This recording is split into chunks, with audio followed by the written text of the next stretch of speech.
우리 인생에 가장 큰 질문이 있다면 바로 인생의 목적에 관한 질문이 아닌가 싶습니다.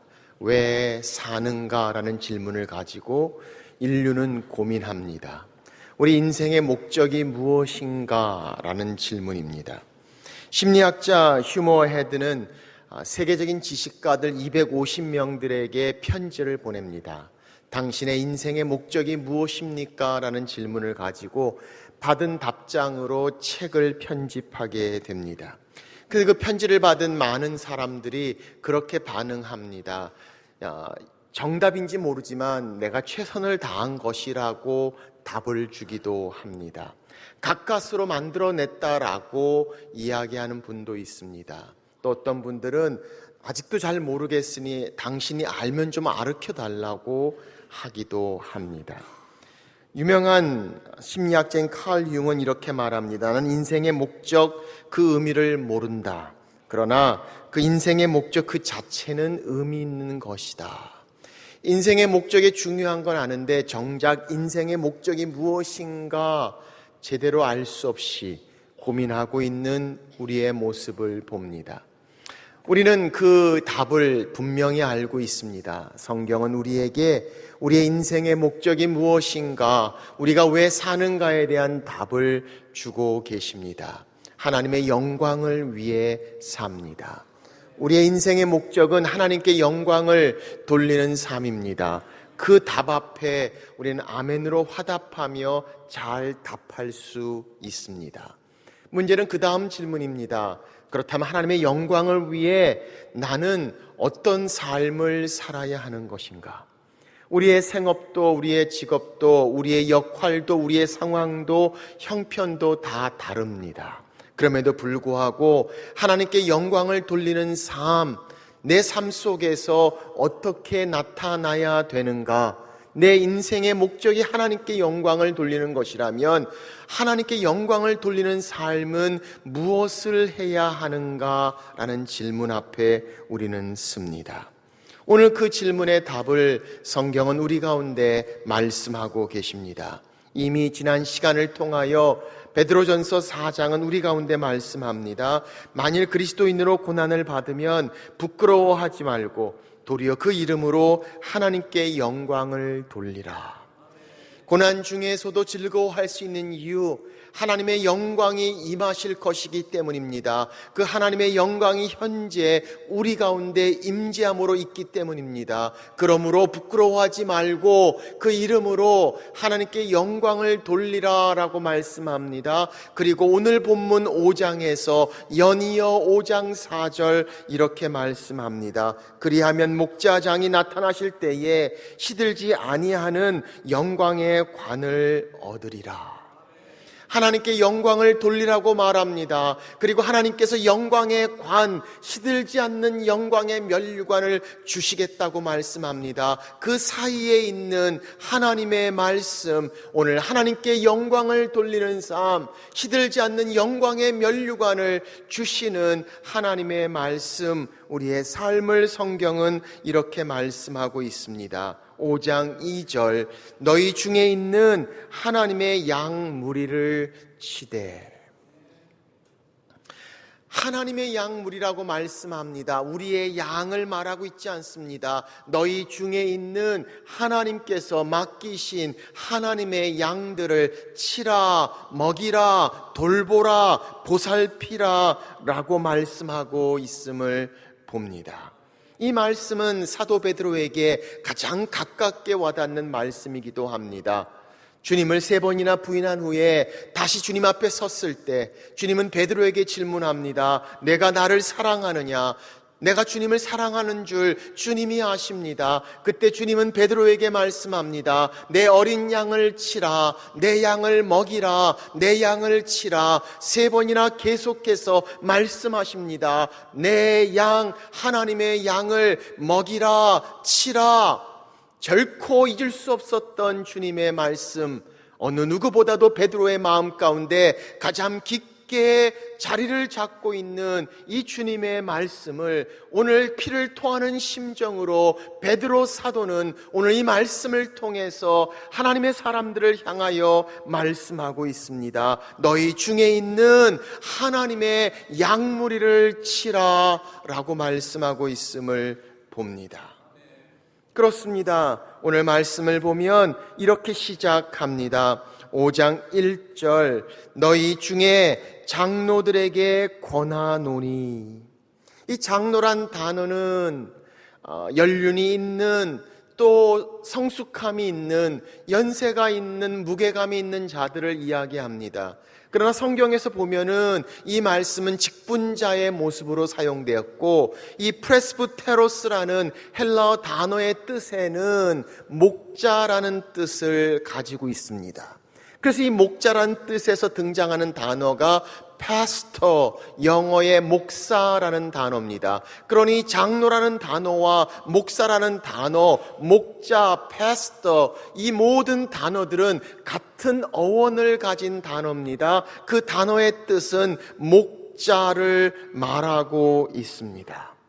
그러므로 우리 가운데 목장교회 목자, 마을장 되는 분들, 오늘 이 말씀이 우리를 향한 하나님의 말씀입니다. 아니, 우리 가운데 장로님들, 우리를 향한 하나님의 말씀입니다. 그러나 그것뿐만이 아니라 오늘 하나님의 양들, 너희 가운데 있는 양들을 치라라고 말씀하시며 하나님의 양들을 인도하고 그들을 돌보는 또 다른 목자들을 향한 하나님의 말씀이기도 합니다.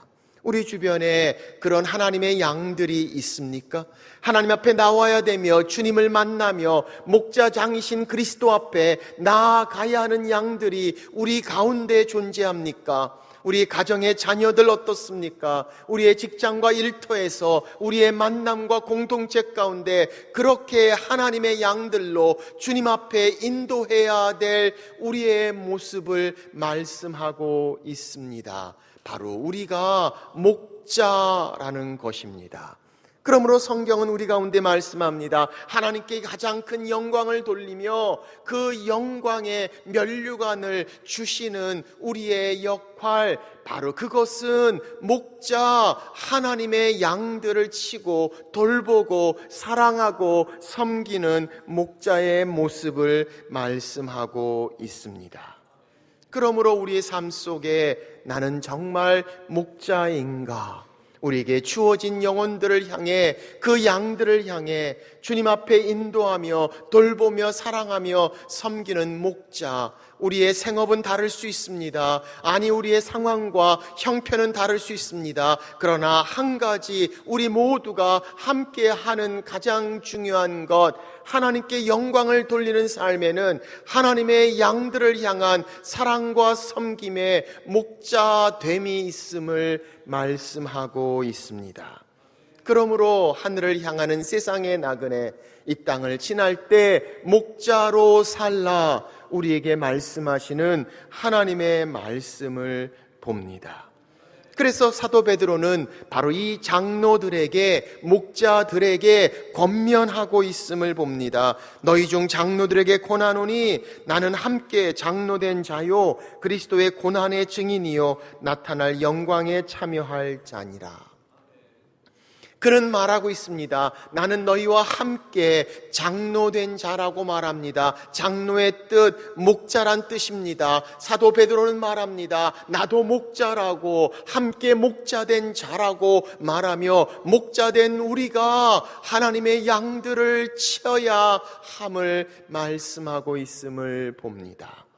그는 자기가 위대한 사도라고 말하지 않습니다. 예수님의 수제자라고 소개하지 않습니다. 나도 목자라고, 장로 중에 하나라고, 여전히 목자의 역할을 감당해야 될 사람으로 그들과 함께 나누고 있는 베드로의 모습을 보십시오.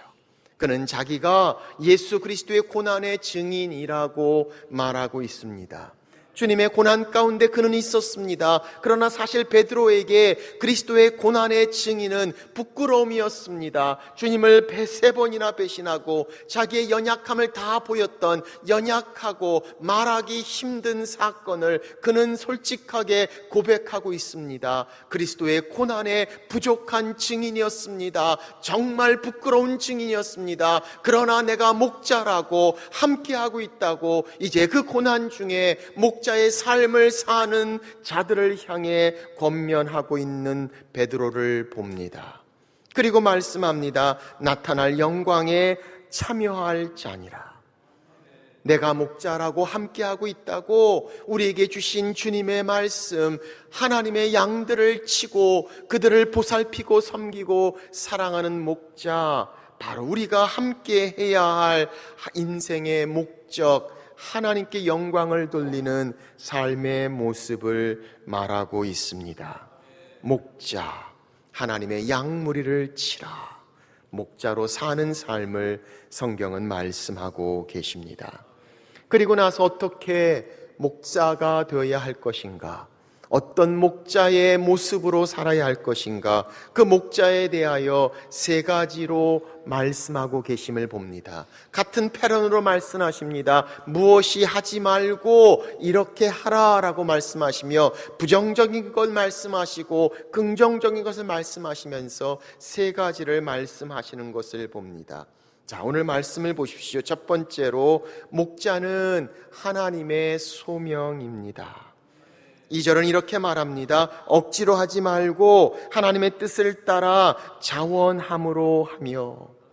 일부러 하지 말라는 말입니다. 강제로 할 수 없이 부득이함으로 마지못해 하지 말라고 말합니다. 자원하는 마음으로 거기에 기쁨이 있습니다. 그런데 거기에 중요한 단서가 들어갑니다. 하나님의 뜻을 따라 자원함으로 하며, 하나님의 뜻에 순종함을 이야기합니다. 하나님의 뜻은 무엇입니까? 목자로 사는 것, 하나님의 양을 치는 것. 그러면 성경은 우리 가운데 말씀합니다. 일부러 억지로 부득이함으로 게으름으로 하지 말고 하나님의 부르심 가운데 그 뜻을 따라 목자의 삶을 사는 하나님의 부르심을 성경은 말씀하고 있습니다.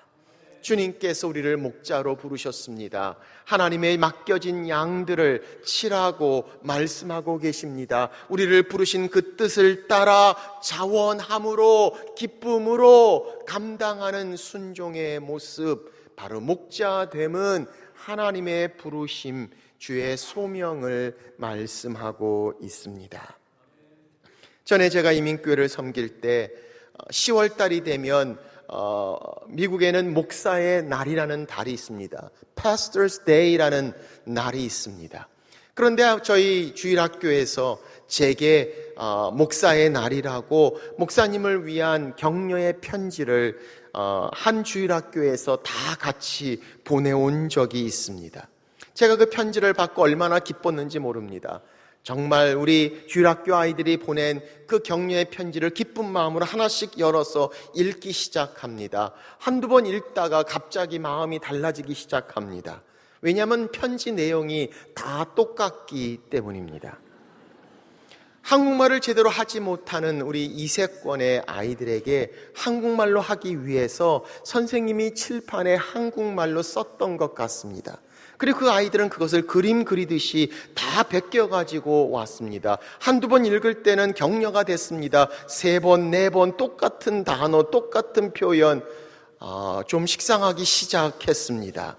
그래도 정성이 기특해서 고마운 마음을 가지고 있어서 할 수 없이 끝까지 다 하나씩 읽는 어떤 중간에 한 편지가 이렇게 시작합니다. 진재혁 목자님. 저는 생각했습니다. 목사님 해야 되는데 잘못 그렸구나. 잘못 카피해서 목사가 아니라 목자라고 썼네. 틀렸네 라고 생각하는 순간 갑자기 제 마음 가운데 이 목자란 단어가 강하게 들어옵니다. 아, 맞아. 내가 목사보다 목자지.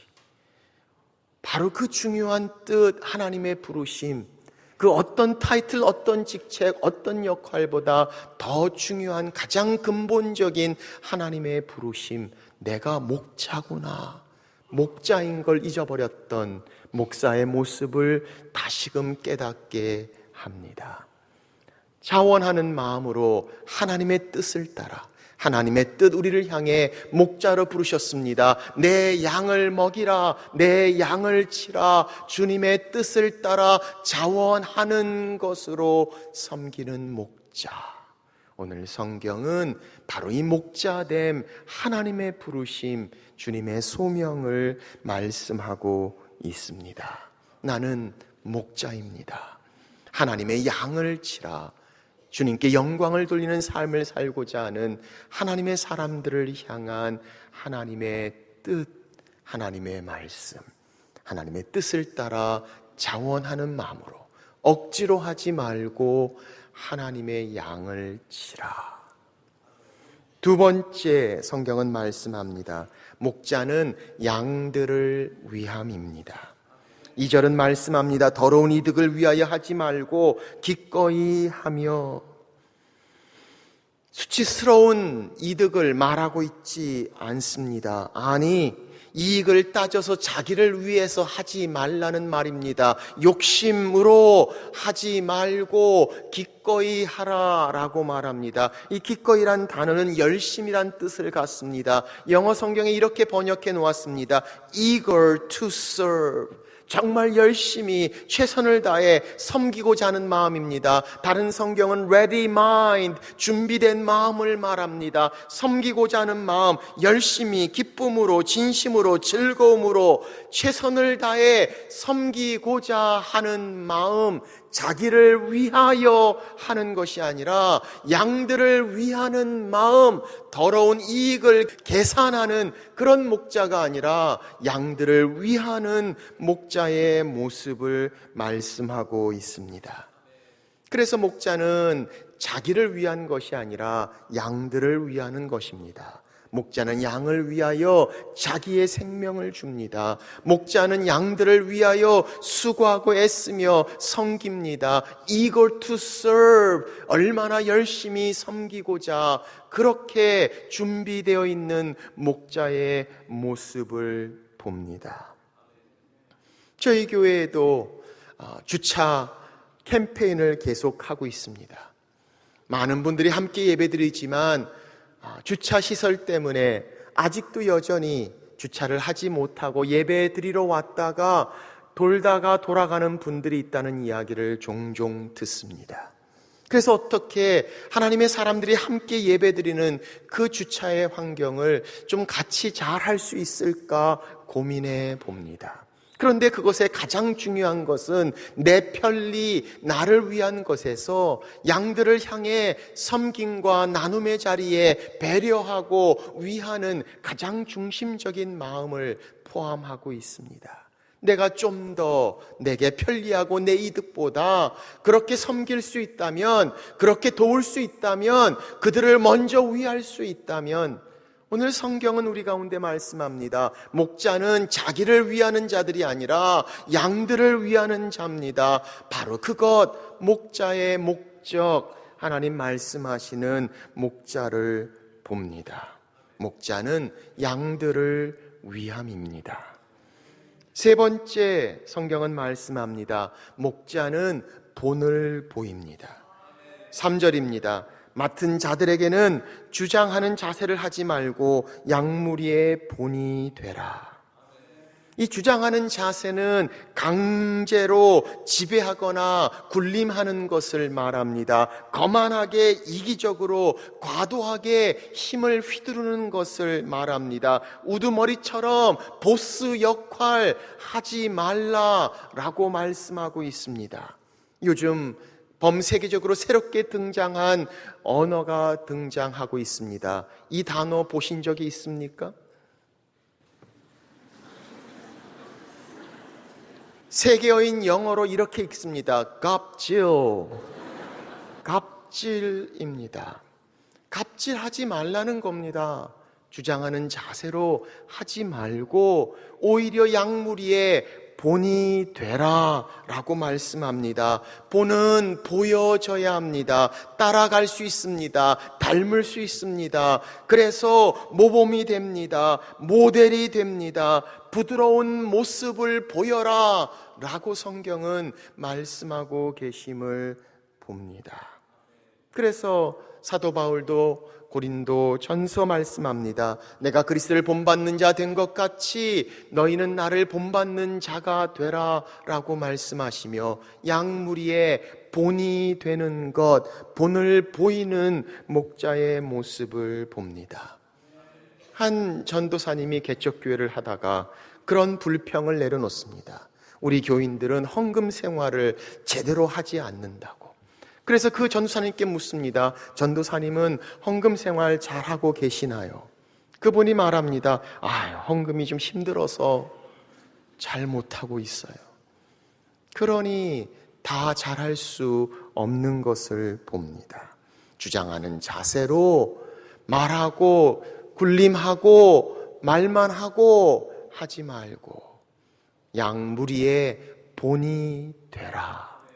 오늘 성경은 우리 가운데 말씀하고 계심을 봅니다. 저희 교회 금요 심야 기도회에 한 시골교회 목사님이 강사로 오셔서 말씀을 주셨습니다. 그리고 예배가 끝난 후에 제게 장문의 메일을 보내셨습니다. 그분이 보내준 편지의 몇 부분을 같이 나누고 싶습니다. 목사님께서는 성경에 대해 어떤 눈을 가지고 있는지도 어느 정도의 언어 전달력이 있는지도 가늠해 볼 수 없는 한낱 시골 어린 목사에게 금요 심야 기도회를 허락해 주셨습니다. 제 나름대로 그러실 수 있는 이유를 생각해 보았습니다. 목사님을 판단하기 위해서가 아니라 보고 배우고 싶어서입니다. 첫째, 제 형인 김진성 목사는 지구촌교회 부목사입니다. 그를 통한다 하지만 생명부지의 사람에게 그 자리를 허락하셨다는 것은 아랫사람을 신뢰하고 사랑하는 목사님의 마음을 그대로 보여주신 듯합니다. 이것은 많은 이들에게 큰 본이 될 것입니다. 자칫 아랫사람이 지니고 있는 기능적인 면에서 오해를 하게 되면 자신을 바치고 있는 산발이 마냥 부려야 하는 사람으로만 여기는 이들에게는 나눌 수 없는 리더십의 모양이라 생각됩니다. 이제 막 담임 목회를 시작한 저에게 가장 큰 모델이 되기에 차고 넘친다는 생각이 들어 감사를 느끼고 있습니다. 둘째, 마음의 여유입니다. 지구촌교회 부목사들을 제외하면 차라리 큰 교회 검증된 목회자들에게나 내어줄 수 있는 자리임에도 다듬어지지 않는 거친 설교로 인해 목사님과 교회의 목회 철학과 신학, 성도들과 신뢰도까지 불편한 해를 끼칠 수 있을지 모를 저 같은 이에게 그 자리를 허락해 주셨다는 것, 그리고 그 모든 것을 감수하실 수 있는 교회와 목사님의 여유를 봅니다. 이 역시 뿌리교회의 담임 목사인 제가 어떤 자세로 견지해야 하며 유지해 나가야 하는지 저에게 큰 본이 되어 주셨습니다. 지구촌교회 불과 보름 전에 국내 선교팀에서 내려와 뿌리교회가 시도하지 못한 어린이 전도에 불을 붙여주셨습니다. 저희만 있었다면 시도도 잘해보지 못하고 동네 분위기를 익히지 못했을 것입니다. 이것은 우리 교회의 부흥과 전도의 열정에 큰 보탬이 되었습니다. 언젠가 뿌리교회가 더 성장하고 지난 날을 회고하는 때가 오면 목사님께서 보여주시고 보내주신 그리고 교회가 보여주신 이 사랑의 결과물들은 언제나 1번의 자리에 올라 있을 것입니다. 그리고 저희가 실천하고 흘려보내야 할 최고의 모델이 되어 있을 것입니다. 2014년 2월 저희 가족 중에 가장 먼저 하나님 곁으로 떠난 제 동생의 시신을 형과 함께 이집트로 날아가 수습하여 돌아왔을 때 끊임없이 조문하러 오시는 지구촌 교회 성도님들이 생각납니다. 그리고 그 많은 인원을 데리고 위로 예배를 인도하신 목사님을 그 자리에서 처음 뵈었지요. 앞으로 얼마나 많은 기간일지 모르겠으나 다른 소식과 감사를 전하지 못할지라도 충청남도 아산 시골의 한 교회와 어린 목사가 열심히 목사님과 교회의 지구촌 교회의 삶과 목회를 배우며 자라가고 있음을 기억해 주십시오. 직접 뵙고 큰 소리로 안녕하세요라고 인사드릴 날을 꿈꾸어 봅니다. 목자의 삶, 목자로 살라. 너희에게 맡겨진 어린 양, 하나님의 양들을 주께로 인도하는 목자. 목자, 하나님의 영광이 되는 삶의 모습을 성경은 말씀하고 있습니다. 그렇게 우리 주변에 하나님의 양들이 있습니까? 그들을 향해 목자로 사는 삶, 하나님께 영광을 돌리며 그 목자장에 시들지 않는 영광스러운 면류관을 받는 목자, 하늘을 향하는 세상의 나그네, 여러분과 제가 되시기를 주의 이름으로 축원합니다.